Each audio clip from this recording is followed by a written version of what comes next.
I'm really excited for this topic that we're going to be talking about, new construction in Edina and Southwest Minneapolis. I mean, if you live in Edina and Southwest Minneapolis and you don't know about new construction, are you living under a rock or what? Had to be living under a rock. If you haven't seen new construction here, it is hopping, Tim. Yeah, it's amazing. And you know, I want to start with, you've been in the new construction world since you were a kid, literally.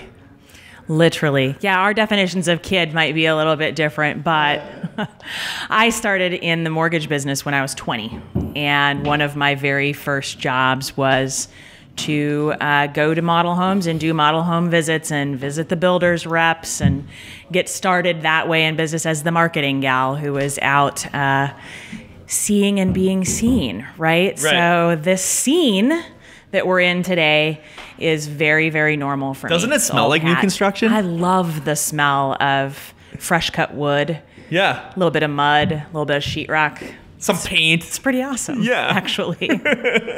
Brings back memories. Honestly, I mean, I'm actively involved in it today too, but it brings back a lot of memories to be here in the middle of it. So I thought it would be awesome to be at a project live, especially because nowadays it's Parade of Home time, right? It is. We're right in the middle of the Parade of Homes, the Spring Parade of Homes.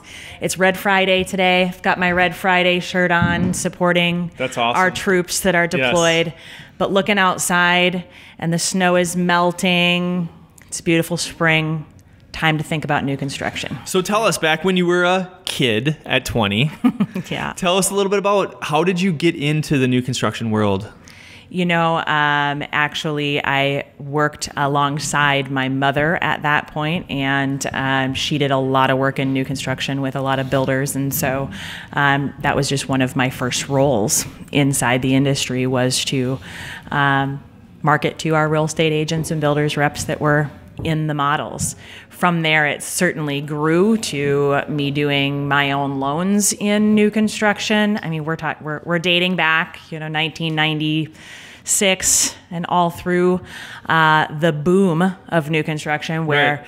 My goodness, Tim, I would tell you that back then they couldn't get signs up in the yards. I mean, we'd show up on Monday morning and there would be 10 purchase agreements, 10 lot holds sitting there, which meant that, you know, 10 people actually said, hey, I want to buy a house today.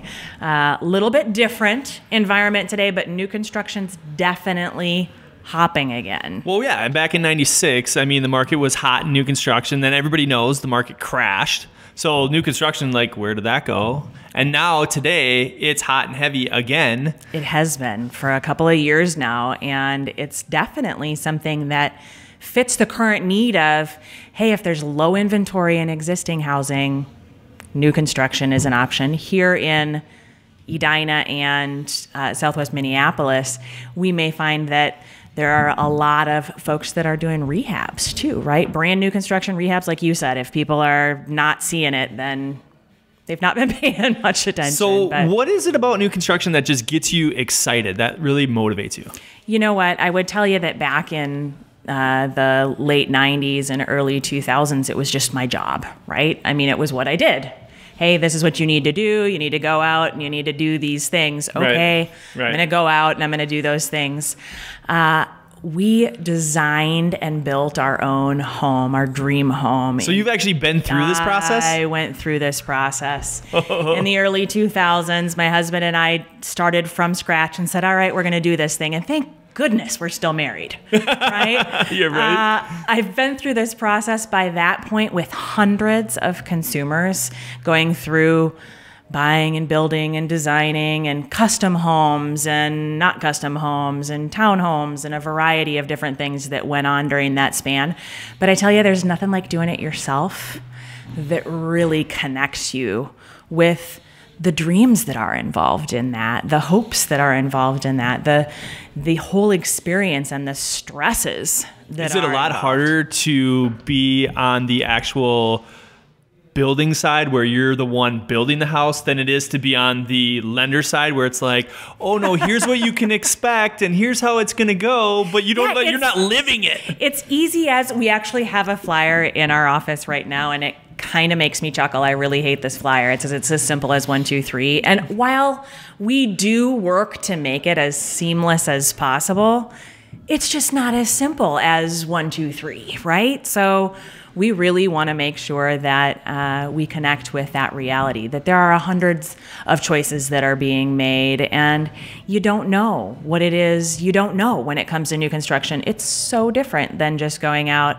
and having a real estate agent show you an existing home and saying, okay, I want to make an offer. So what did you learn when you built your house? I mean, come on, it didn't go all peaches and roses, right? It was not all sunshine and roses. I would tell you that, you know what, there are a few things that we really want to make sure that everybody pays attention to, and I certainly learned them myself.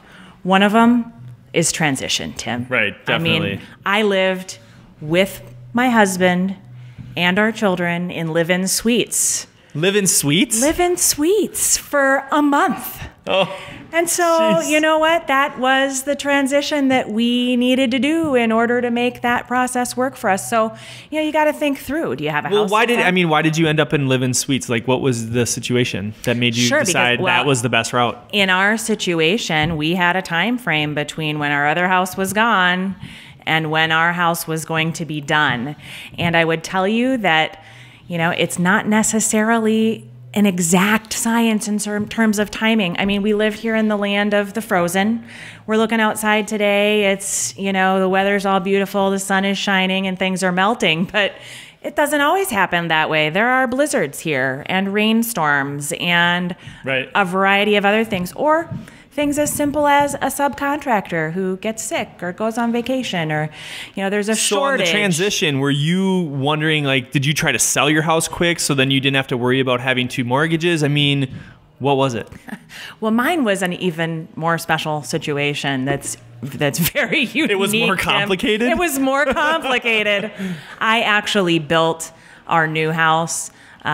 We built our new house on the same lot as our old house was on. And so at some point, that month that was left over, the electricity and the plumbing had to be disconnected from the old house so that they could connect it to the new house. So that's what that month was about. So I like to take things, you know, to extremes. I didn't just go find a builder and say, hey, build me a house and I'll sell mine. But you know what? The same thing applies, Tim. You know, people every day, we deal with clients every single day. I was just dealing with one last month where, you know what, the builder wasn't done exactly when they said they thought they would be done, right? And their house was sold, and they needed 3 weeks between when their house was sold and they had to close and moving into the new one. That stuff happens, so we have to talk about it. Right. Transition's really important. Right. Well, the other big one is, like, who's going to finance this thing? Right. I mean, how does that work? That can't be easy. And I would tell you that today it's different than it was years ago. And so a lot of people come to us, Tim, with, hey, this is just what I want to do. And they just think it should be simple. And they don't understand that depending on your builder, depending on your qualifying situation, do you have a house to sell? Where's your money coming from? And the timing associated with all of that. There are a lot of different financing considerations, and finding out which one is right for you, again, just isn't the same as, hey, I'm going to go buy this house and get my 30-year fixed rate mortgage, right? Or my 15-year fixed rate mortgage. Yeah, but Carrie, doesn't the builder just always pay for it? That's what I'm saying. The builder doesn't just always pay for it. Really? They could very well say, hey, you know what, Tim? You need to finance this project. I'll absolutely build your home, but you need to provide the construction financing. So then I'm having a mortgage on my house potentially, and then I'm having to provide construction financing on my new house? Could very well be. But we need to talk about those options and what makes the most sense for the consumer, right? Every consumer is going to have a different situation, and what makes the most sense for them may be totally different than what makes sense for the next guy, right? Yeah, so if that's the case, I mean, what do I have? Like 3, 4 different options? What are the options? Sure. I mean, there are a lot of options. Obviously, builder financing is something that does exist out there where the builder will say, yeah, I'll finance this. How often is that? You know, that's a really great question. Depending on your price point, that answer is going to vary. In higher price points, generally not. You know, they're not wanting to provide builder financing, or if they do, it may come at a much higher cost to you, because guess what? You're never getting something for Nothing. Nothing, right? So they build it into the price one way or another. You're going to pay for it. But more often than not today, we're finding that people need to provide their own construction financing. And there are a variety of products, right? You can do one-time closes, two-time closes, and that is a foreign language to anybody who's listening right now. That sounds like Chinese to me. Right? It is. But that's why I say the bottom line is that talking to somebody who knows what they're dealing with relation to new construction financing and working through what makes sense based on your individual circumstance is what matters. So do you really think it's important that you've gone through the actual process of building a house? You know what? I think it makes me far more connected to what they're going through. I also went through a major remodel. So we built that new house in the early 2000s, and then just 2.5 years ago. In fact, I'm still kind of in the midst of it. You're in recovery? I am. I'm still in recovery. Actually, I'm still doing it. There's still work going on at my house. My husband would like for me to stop, but we undertook. Doesn't ever stop. We undertook a major remodel project of a 1868 built home, a big old 4-square.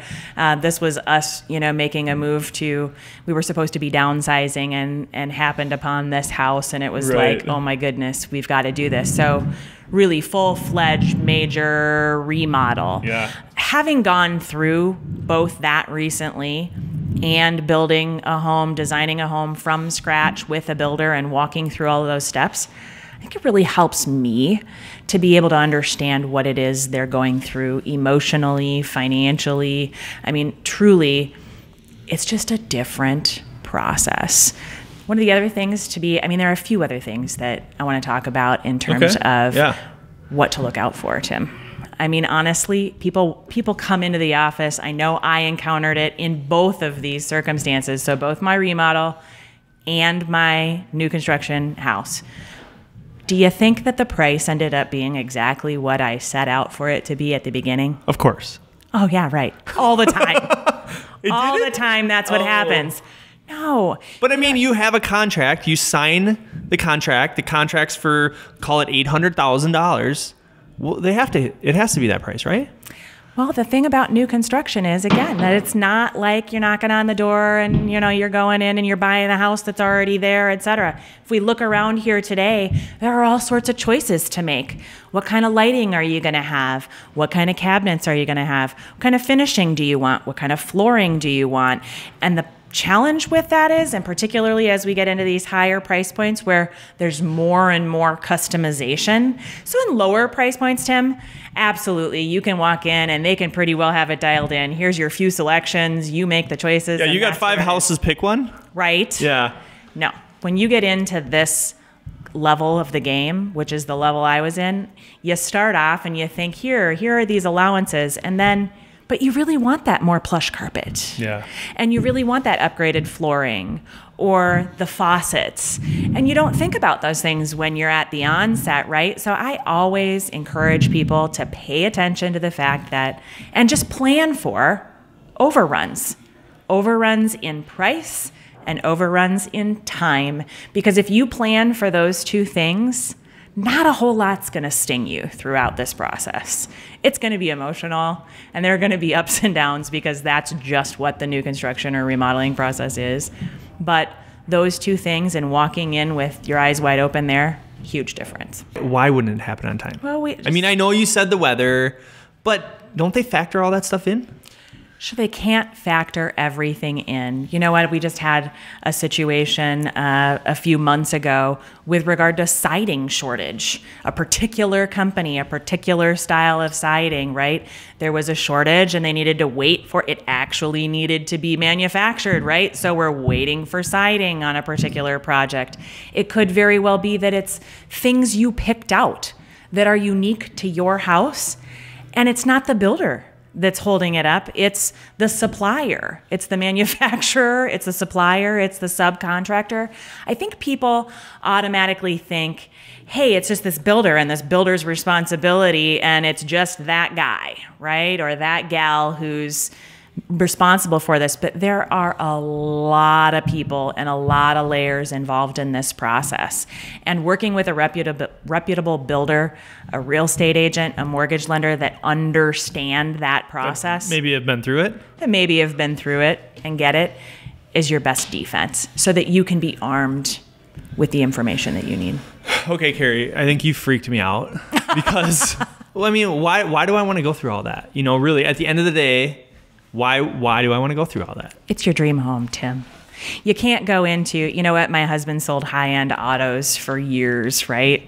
And so the constant joke in our household is he doesn't believe in buying new vehicles and whatever. That's just a whole conversation for another day. But so we're looking for cars and whatever. And I said, well, that's fine, but I want it to have camel interior and I want a sunroof and I want whatever. And he goes, okay, I'll just order that from the used car factory for you, right? Right. And that's a joke that goes on in our household about cars. Yeah. Same thing applies for houses, Tim. I mean, you can't go find that existing house and have it have everything you want. Here you've got a blank slate and you get to design it however you want to do it, however fits your lifestyle. I know when I was building my house that it was about our kids at that stage and how young they were and where we wanted them to be and how we wanted them to be together. We wanted the girls downstairs and the boys upstairs, and we wanted special stuff that fit our family. You can't just go search that up and find it in the existing home market. Right? There's something about doing it yourself. But all this stuff makes me feel nervous. So, I mean, how do I know I'm working with the right person? How do I find the right person to take care of me?